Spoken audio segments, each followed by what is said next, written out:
오늘 우리에게 주신 하나님의 말씀은 신약 성경 중에 고린도전서 3장 6절부터 9절까지의 말씀입니다. 신약 성경 266면입니다. 고린도전서 3장 6절부터 9절까지의 말씀을 한 절씩 교독하시겠습니다. 한 절씩 교독하시고 마지막 9절은 함께 읽도록 하겠습니다. 나는 씨 먹고 아볼로는 물을 주었으되 오직 하나님께서 자라나게 하셨나니 그런즉 심은 이는 이는 아무것도 아니로되 오직 자라게 하신 이는 하나님뿐이니라. 심는 이와 물 주는 이는 한 가지이나 각각 자기가 일한 대로 자기의 상을 받으리라.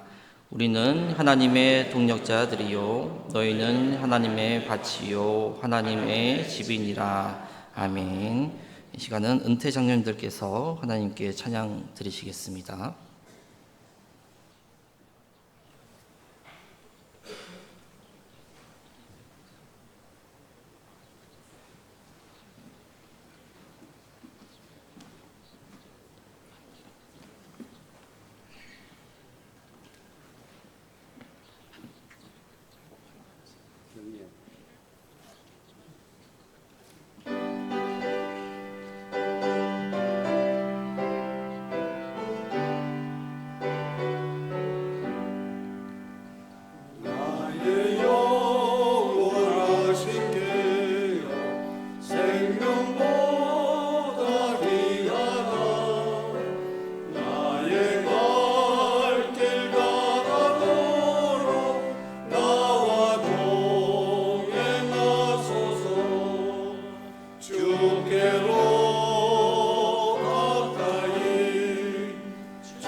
감사합니다.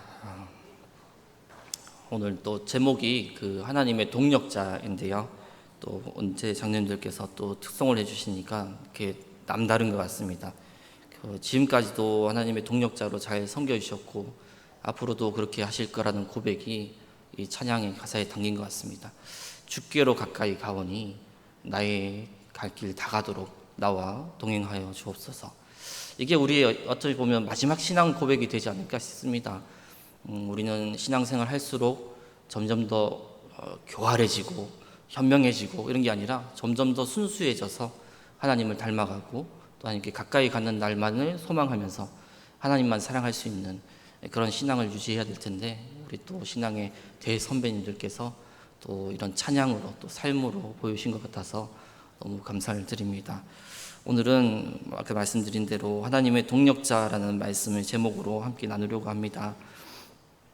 이 자리에 계신 모든 분들이 오늘 말씀에 나오는 하나님의 동력자일 텐데요. 오늘 말씀을 통해서 참된 하나님의 동력자는 어떤 모습의 사람일지 한번 살펴보고자 합니다. 명문대학교에서 아주 어려운 철학이나 논리학을 가르치는 교수님이 집에서는 반찬 투정을 하고 베풀기에 인색하면서 집안도 잘 돌보지 않아서 엉망진창이라면 과연 그 교수님의 수준은, 진짜 수준은 어떤 것일까요? 너무나 뻔한 질문이지요. 우리도 다른 사람들의 눈에 어떻게 보이든 간에 우리의 진짜 수준은 따로 있을 수 있다라는 것입니다. 고린도 교회의 상태도 이와 마찬가지였는데요. 굉장히 부푼 마음과 고도의 신앙 지식을 가진 것 같았으며 더욱 높은 차원의 신앙 지식을 추구하는 것 같이 떠들어댔지만 서로 경쟁하고 유치하게 분열하는 모순에 빠져 있었던 것이죠. 한마디로 몸집은 컸지만 이 내면은 어린아이와 같았다라는 것입니다. 이 고린도는 고대 그리스에서 가장 북적거리는 도시로 아덴 남부에 위치해 있었고 동쪽의 에게해와 서쪽의 아르디아해를 가르는 6.5km 거리 근처에 있었는데요. 타락하고 음란하며 우상 숭배가 많았던 그 고린도에 가서 사도 바울이 2차 전도 여행 때 1년 6개월 동안 머물면서 하나님의 복음을 전하였습니다. 그래서 그때 많은 사람들이 하나님을 믿고 성령의 역사를 경험하게 되었으며 하나님의 교회가 세워지는 놀라운 일들이 일어나게 되었지요. 그런데 바울이 그곳을 떠나고 3차 전도 여행 때 3년 동안 에베소에 머물렀을 때 고린도 교회의 소식이 들려왔는데 많은 좋지 않은 소식들 중 하나가 바로 분열하고 있다, 파당을 짓고 있다라는 것이었죠. 그 소식을 듣고 에베소에서 수년 내에 고린도 교회에 편지를 쓴 것이 고린도 전서 그리고 고린도 후서입니다. 사도 바울은 고린도 교회를 향해 형제들아 하면서 이야기를 시작합니다. 이 형제들아라는 호칭도 반어적인 표현이 담겨 있는데요. 이런 의미가 되겠지요. 너희들이 형제들이 아니냐, 너희들이 가족들 아니냐, 그리스도 안에서 한 몸이 아니냐. 그런데 왜 너희 안에 다툼과 분쟁과 시기가 있느냐?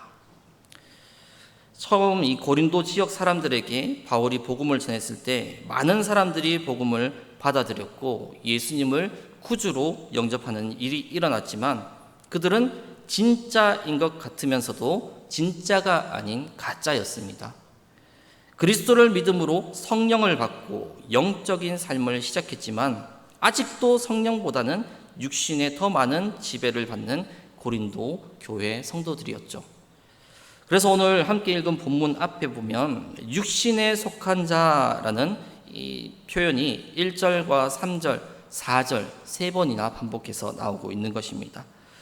여기서 바울은 부정적으로는 이 육신에 속한 자라고 하고 긍정적으로는 그리스도 안에서 젖을 먹는 어린아이 같다라고 표현을 하고 있지요. 고린도 교회 교인들은 스스로 생각하기를 풍성한 성령의 은사를 받아 신령한 자들, 영적인 자들이라고 착각하고 있었습니다. 하지만 바울이 볼 때 이들은 신령한 자들이 아니었고 진짜 하나님의 동력자들도 아니었으며 진짜인 듯 하면서도 가짜인 하나님의 동력자들이었죠. 동력자라는 말의 사전적 의미는 같은 목적을 가지고 함께 일하는 자입니다. 우리 대민교회 성도들 모두는 하나님의 일을 맡은 동력자들이기에 가짜인 듯 진짜인 듯 살아가서는 안 되며 오로지 하나님의 일을 진짜 동력자로서 협력하며 살아가야 할 것입니다. 하나님께서 우리에게 성령을 경험하게 하셨고 예수 그리스도를 구주로 믿게 하셨기에 우리는 하나님의 동력자요 진짜 그리스도인으로 살아가야 한다는 것이죠. 하지만 우리를 유혹하는 것들 때문에 성령의 인도하심도 받지 못하고 세상 유혹을 따라 그리고 육신의 정욕을 따라 살아가는 경우도 많이 있지요. 고린도전서 2장 14절 말씀에 보니 육에 속한 사람은 하나님의 성령의 일들을 받지 아니하나니라고 기록되어 있는데요.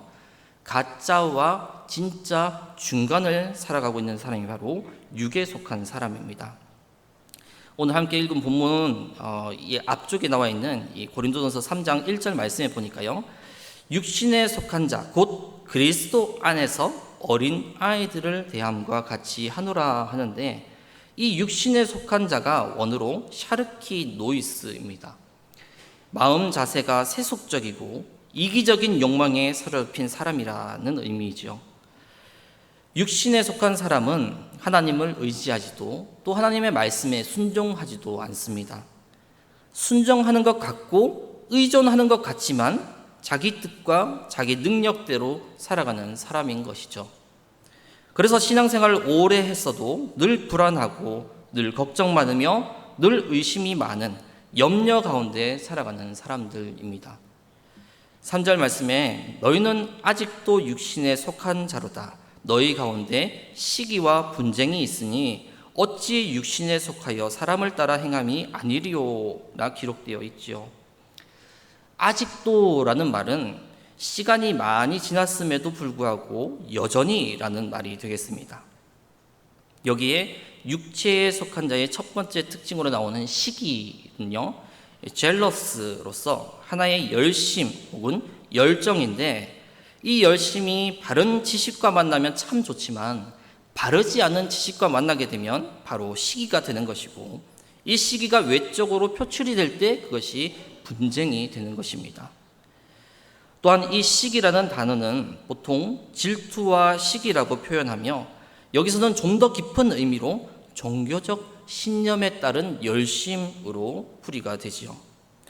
이건 자기 안에 이래야 돼 하는 종교적 이데올로기가 생겼다는 것인데 예전에 있었던 강대상에는 신발 신고 올라가면 안 돼와 같이 이념화, 절대화되어 종교적 열심이 나오는 것입니다. 이것은 누구도 막지 못합니다. 그래서 바울도 종교적 신념에 사로잡혀 있을 때 예수님을 믿는 사람들을 잡아다 죽였던 것이죠. 종교적 신념 때문에 나와 생각이 다른 이들을 억압하는 것, 이것이 바로 시기입니다. 우리가 흔히 영적인 은사를 받았을 때 영적인 은사도 없는 것들이 하면서 이 종교적 신념을 가지기도 하고 때론 어떤 특정한 신앙적 지식을 가지고 내가 얼마나 교리적으로 정통한데 하면서 교리적 정통성 혹은 도덕적 옳음을 기초로 엘리트주의를 추구하기도 합니다. 그래서 우리 스스로는 종교적 엘리트 의식을 가지고 다른 사람들을 은근히 낮추어 보려는 성향이 있지만 결과적으로는 결국 분열을 일으키게 되는 것이죠. 이것은 성령의 사람이 하는 일이 아니기에 바울은 성령을 등지는 유치한 어린 아이와 같은 일이다라고 말한 것입니다. 성도는 성령을 따르는 자들인데 성령님께서는 우리를 자라나게 하시고 계속해서 성장하게끔 도와주십니다. 따라서 처음 예수님을 믿었을 때는 이유식 기간이라 떠먹여줘야 하는데 30년이 지나서도 계속 떠먹여줘야 한다면 문제가 있는 것이죠. 그런데 종교적 신념이 생긴 사람은 그 사람과 맞지 않은 것들은 계속해서 틀렸어 하면서 받아들이지 않고 쳐내기 때문에 그 사람에게 맞는 것만 떠먹여 주어야 합니다. 성령께서 그 사람을 자라나게 하신다면 오냐 하는 이유식 기간을 지나 성장해야 하는 것이고 스스로 답을 찾아가야 하는 것이며 언젠가 아주 거칠고 힘든 갈등의 시간들이 왔을 때에도 예수 그리스도를 말미암아 너끈히 견뎌낼 수 있어야 하는 것이죠. 그럼에도 조금만 어려움이 찾아오고 조금만 힘든 일이 생겨도 자존심 때문에 안 해 하는 사람이 있다면 그런 모습이 나올 때 성령님을 의지해 이겨내면서 성령 안에서 자라나야 하는 것입니다. 만약 우리가 자라나지 않는다면 성령을 따르지 않는 것이죠. 왜냐하면 성령님은 우리를 반드시 자라나게 하시는 분이기 때문입니다. 그런데 영적 성장이 나이나 세월과 무관하다는 것을 우리는 잘 알고 있습니다.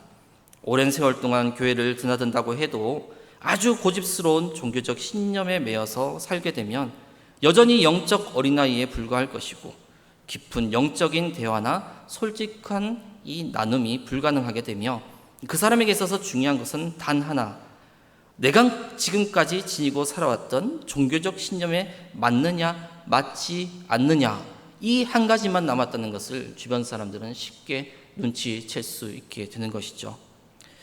이처럼 미련한 종교적 신념에 사로잡히면 사회적 지위와 아무런 상관없이 아주 유치해질 수 있습니다. 20년 전 탈레반의 종교적 신념에 따르면 여자들의 생활 규정은 이러했습니다. 모든 여자들은 항상 집에 있어야 함, 밖에 나갈 때는 반드시 남자 친척을 대동해야 함, 혼자 다니다가 걸리면 곤장형, 남의 남자의 눈에 얼굴이 보이지 않게 항상 부르카를 덮어쓰고 있어야 함, 화장품 금지, 장신구 금지, 멋진 옷 금지, 상대방에게 먼저 말 거는 것 금지, 남자와 눈 마주친 것 금지, 공공장소에서 웃는 것 금지, 손가락에 장식하는 것 금지, 장식하다 걸리면 손가락 절단, 여자에게는 공부는 필요 없으니 모든 여자 학교는 폐쇄, 여자는 밖에서 일할 수 없음. 이 종교적 신념은 이렇게나 유치한 결과를 만드는데 이런 유치한 신념을 목숨처럼 귀히 여기는 사람들이 있다는 것이고 더욱이 신앙이라는 것이 이데올로기가 되면 큰일이 난다는 것입니다. 우리 신앙이 이데올로기가 될 때 무기를 들고 전쟁을 하게 되는 것이고 성령을 통해 예수 그리스도 안에서 자유와 이 평강으로 초대받았지만 여전히 내 것만 중요해를 외치는 어린아이 수준에 머물러 있게 된다라는 것이죠. 이런 사람은 아직 성령 대신 육체를 따르는 혼의 사람으로 웅크린 채 자신의 초라한 신앙을 들킬까 봐 먼저 화를 냅니다. 나는 옳고 너는 틀리다 라는 전제에 사람들이 동의하지 않을까 봐 굉장히 불안해하는 것이죠. 스스로가 옳다는 걸 주장하려다 보니 시기가 생기고 분쟁이 생기며 편이 갈라지게 되는 것입니다. 시기와 분쟁은 성령께서 인도하시는 것이 아니며 시기와 분쟁의 길은 복음의 신자가 갈 길이 아니지요. 하지만 여전히 거기에서 벗어나지 못하고 있다면 그가 성령의 이름으로 무엇을 구하든지 그는 성령을 구하는 것이 아니라 성령을 이용해 내 욕망을 채우려고 기도하는 중이다라고 말할 수 있겠습니다. 성령께서는 여전히 또한 우리가 그러함에도 불구하고 기도할 때마다 그거 네 욕심인 거 알지? 그렇게 쓰지 말고 그냥 나한테 맡겨 하며 끊임없이 말씀하여 주시고 우리를 기다려 주시는 분이시죠. 무엇보다 고린도 교회는 하나님 나라의 질서를 헤아리지 못했습니다. 하나님 나라는 거대한 오케스트라라고 할 수 있습니다. 지휘자는 하나님이시고 그 지휘자를 바라보면서 연주하는 모든 사람은 다 귀하지요. 안 귀한 사람이 없습니다. 하지만 생각해보면 우리에게는 귀한 자와 귀하지 않은 자가 우리도 모르게 나뉘어져 있지요. 우리는 특정한 연주자를 더 귀하게 여기느라 자기도 모르게 분열을 일으킬 수 있는데 그것은 지휘자를 멸시하는 행동입니다. 지휘자는 모든 악기들을 통해 아주 보잘것없어 보이는 악기들조차도 모두 포함해 아름다운 연주를 만들어내는데 이것만 중요하다라면서 한 가지만 집중을 하게 되면 전체 하나님의 연주를 올바르게 들을 수 없는 것이죠. 이렇게 하나님의 소리를 듣지 못하고 내가 듣고 싶은 소리만 들으니 하나님의 부요하심에 참여하지 못하게 되는 것이고 우리 스스로를 불행에 빠뜨리게 하는 것입니다. 특정 연주자를 귀히 여기는 것은 인간적으로는 그렇게 할 수 있겠지만 지휘자를 멸시하는 행위이며 하나님 나라의 질서를 무너뜨리는 일이지요.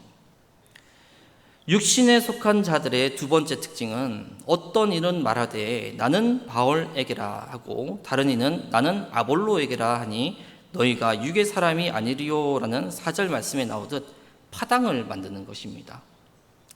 고린도 지역에 처음으로 복음을 전한 사람이 바울이었기에 바울을 따르는 사람들이 교회 내에 있었고 아볼로는 바울 이후에 온 사역자로 헬라 문학에 밝고 언변이 좋으며 성경에 능통하였는데 바울은 언변이 좋지 않고 외모도 별로였다고 하지요. 그러다 보니 바울을 추종하는 사람도 있고 아볼로를 추종하는 사람도 있었던 것 같습니다. 또 어떤 사람은 그래도 예수님의 제자 중에 수제자가 베드로인데 걔바에게 속하야지 하고, 무슨 소리냐, 말도 안 된다, 무슨 바울 아볼로 개바파냐, 그리스도파지 하면서 고린도 교회에 하나님께서 은사를 주셨지만 서로 분쟁하고 시기하며 파당을 만들어 서로 분열하고 있었던 것이죠. 5절의 사역자라는 말은 디아코노스로서 웨이터를 지칭하는 용어입니다. 음식 먹을 때 옆에서 수종드는 종이라는 의미이죠. 어떤 음식점에 가서 음식을 먹었는데 감탄할 정도로 맛이 있었다고 해서 웨이터를 칭찬하는 사람은 없습니다.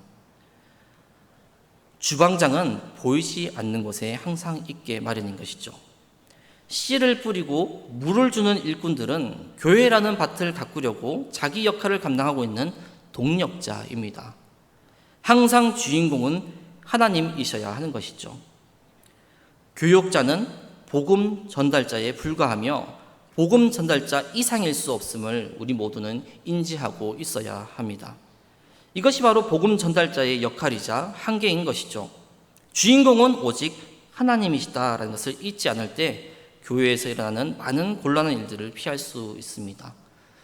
특정 지도자를 좋아할 수는 있으시겠지만 그렇게 한들 모든 지도자들은 십자가의 전달자, 복음의 전달자일 뿐이죠.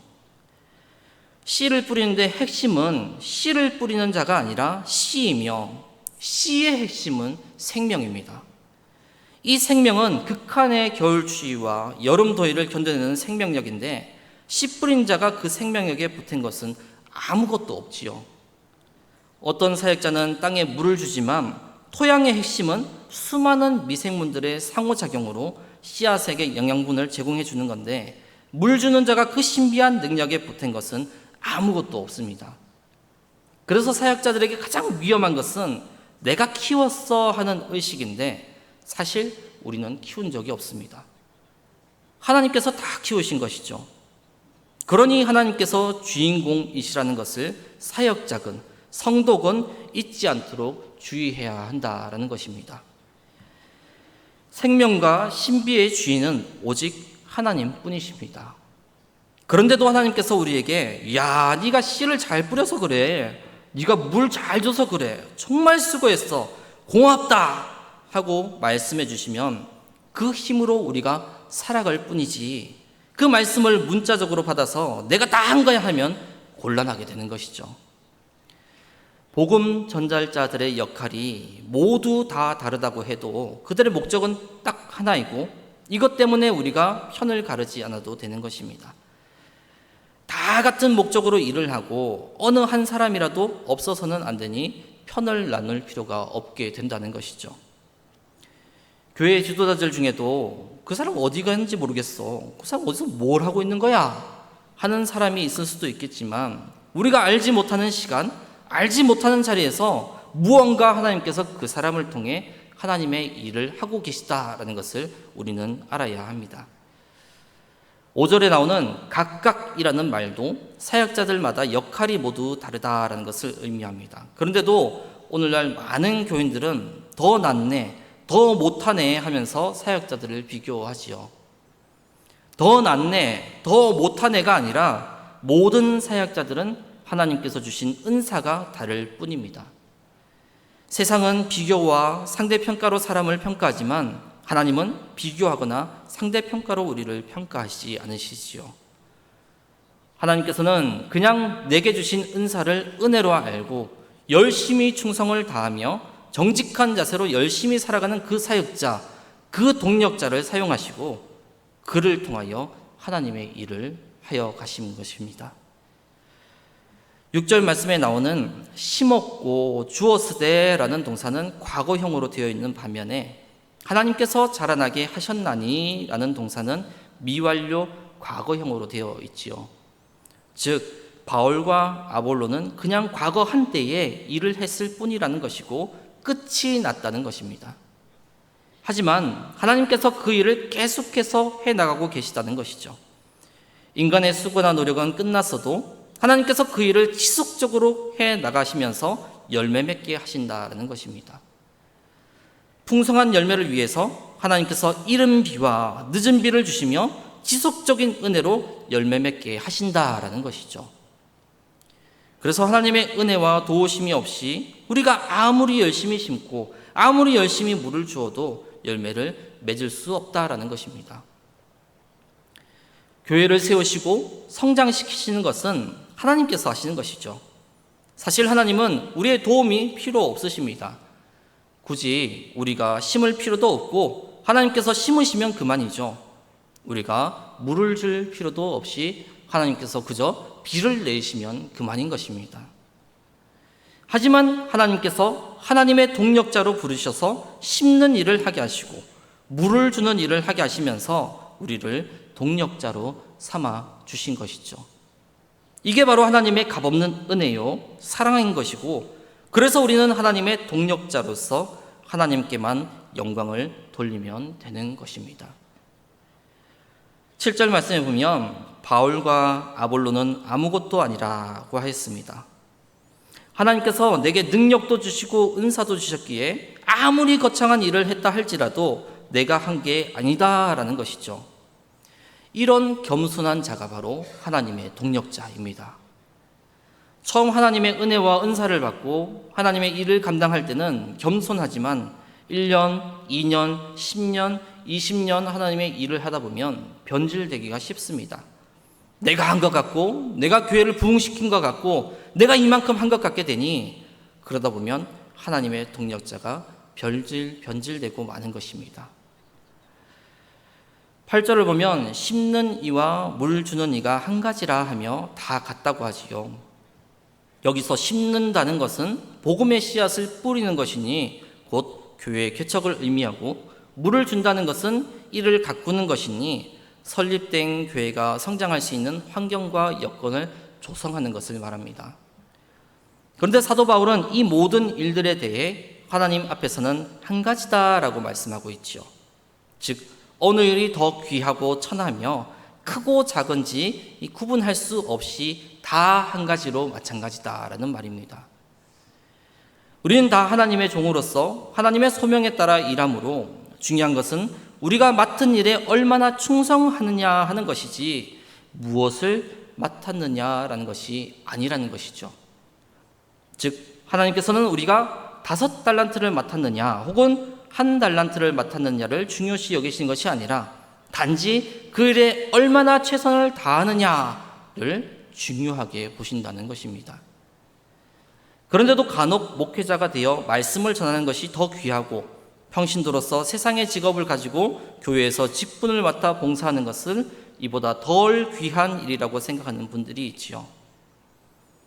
그런가 하면 또 어떤 분들은 이미 설립된 교회를 맡아 관리하는 것보다는 교회를 개척하는 일이 더 크고 귀한 것이다 라고 생각할 수도 있습니다. 하나님께서는 이스라엘 백성을 애굽에서 이끌어내어 가나안으로 인도하신 후 한 국가를 이루게 하셨습니다. 그렇다면 이 과정에서 누가 가장 크고 위대한 일을 하였나요? 출애굽을 시작한 모세일까요? 아니면 이를 이어받아 가나안 정복을 완수한 여호수아일까요? 그것도 아니면 훗날 이스라엘을 근동의 강국으로 발전시킨 다윗일까요? 이런 질문은 참 쓸데가 없는 질문입니다. 왜냐하면 그 모든 과정을 시작하신 분도 하나님이시고 완성하신 분도 하나님이시며 모세나 여호수아, 다윗 등은 그 가운데 단지 하나님의 부르심을 받아 그 받은 은사대로 최선을 다해 사명을 감당했을 뿐이기 때문이죠. 그러므로 자신만의 좁은 기준으로 어느 일이 더 귀하고 천하며 크고 작은가를 놓고 다투는 것은 마치 어린이들이 마징가 제트와 철인 28호, 배트맨과 슈퍼맨 중에 누가 더 강하냐를 놓고 다투는 것처럼 유치하고 어리석은 일이라 할 수 있겠습니다. 따라서 우리는 교회와 하나님의 나라를 위해 일을 할 때 자신이 맡은 직분이 더 크고 귀하다고 생각해 교만하지도 말고 더 작고 천하다고 생각해 낙심하거나 불평하지도 말며 다른 이들의 직분에 대해 인간적인 생각으로 시기하거나 질투하지도 말아야 할 것입니다. 맡은 자에게 구할 것은 충성이라는 말씀처럼 공평하신 하나님은 우리 자신이 받은 직분에 감사하며 최선을 다해 충성할 때 수고한 대로 가장 합당한 상급을 내리실 것이기 때문이지요. 마지막으로 9절 말씀은 하나님의 밭이요 집인 고린도 교회를 위해 함께 애쓰고 수고하는 동력자 의식을 갖는 것이 중요하다라고 말씀하고 있습니다. 여기에서 사도 바울은 고린도 교회와 성도를 가리켜 하나님의 밭이라고 부르고 있는데요.